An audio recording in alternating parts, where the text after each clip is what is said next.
Yeah, this is Vancouver, Tokyo man, and you know I do e-bike videos. And then I met Tom here, and then he has a really cool bike. It's a Purolator delivery bike. Tom, just tell us about your bike. Well, it's my delivery bike. Okay. Got Okay, cool. Oh, lots of batteries, man. And then how long would that last you? it's about 25k or pretty much the day. Okay, that's good. Then and then you can in order to charge this, can you charge through your thing or do you have to pull them out? No, I just remove them. We've got chargers that plug into them. Okay, yeah. You've got all set up. You're organized there, yeah. It's nice. So sometimes like this one here though, it has a plug-in. So if you have that, if you're a person with a garage though, you can plug in. You don't have to take your battery out. These ones are removable. Yeah. We have lots of batteries that we just rotate through. Yeah, and it's a commercial setup. And then show us the riding area, what it's like here. Okay, yeah.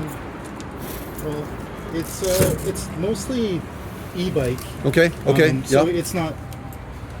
So just a normal. How many speeds would you have? 0.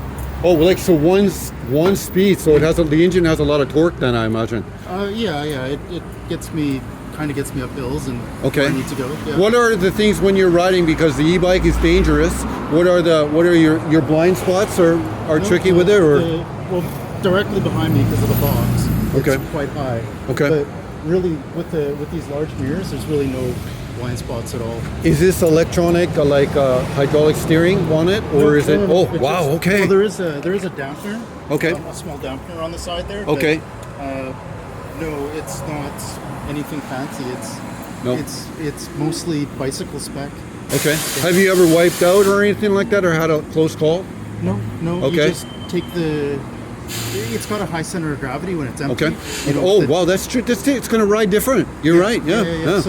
So it has quite a high center of gravity with the bike box and the rider. Okay. So when you're empty, you just take your corners a little slower. Okay. You just take it easy. Do the public generally make a lot of room for you, or like you have your moments where like there's everybody has their moments. I've done lots of delivery too, and then it's so hard because there's a lot of I think people are stressed about driving because it's dangerous. Yeah. So I think a lot of people are their worst behavior sometimes when they're driving because of the stress that comes up through it. Yeah. You just watch where you're going. You know your space. Okay. You know your the space around you, and you're really fine. And then at the end of the day, when you do this job, are you do you feel tired? Like obviously, of course, but like I'm hustling. Like I've got upwards of between 70 to 100 deliveries a day. Okay. So I'm hustling all day. And then would your pay structure pay more for? No, I'm paid by the hour. Okay. That's good in a way, because then you don't have to like push yourself like to be stupid sometimes. And I've done a lot of DoorDash. So sometimes we're dumb because we get into it too. It's fun. When you're paying by the delivery, you want to do more. Yeah. The more you do, the more you get paid. Yeah. So then you're sometimes dangerous, and you're sometimes like impatient at the intersection and stuff like that. So that makes me happy. I'm also representing Purolator. Oh, yeah. You're right. I've got to. Actually, I don't have to. I do obey all the rules. Okay. Stop Good. Signs, all that stuff. Yeah. Okay. Good. And then one last question I only had for your bike is like, I guess you can't open it because there's stuff. There's private stuff in there. You don't have to. But I was just wondering about the configuration of it. Oh wow! There's only one shelf, eh? Oh, okay. I never use it. I never use it. As you see with this box here, I wouldn't be able to fit it in if I had the shelf top. Okay, and then when you leave in the morning, are you arranging in your order then, generally speaking?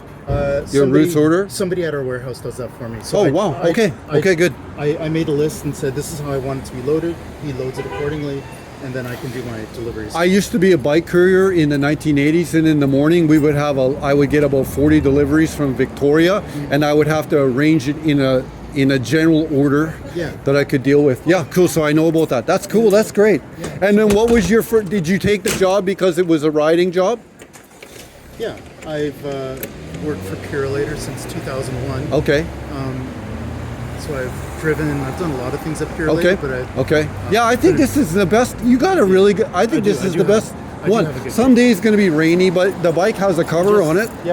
So that's good. For the cold, you dress for the rain. And then you're gonna feel good, and you're gonna like all kind of health problems are stopped just from movement. So that's great. Anyhow, thank you, Tom. I'm sorry if I went on too long, but I really thanks for taking the time to introduce the Purolator bike, man. And if you see this bike in downtown Vancouver, I don't know if it'll always be a Box 21. Say hi to Tom.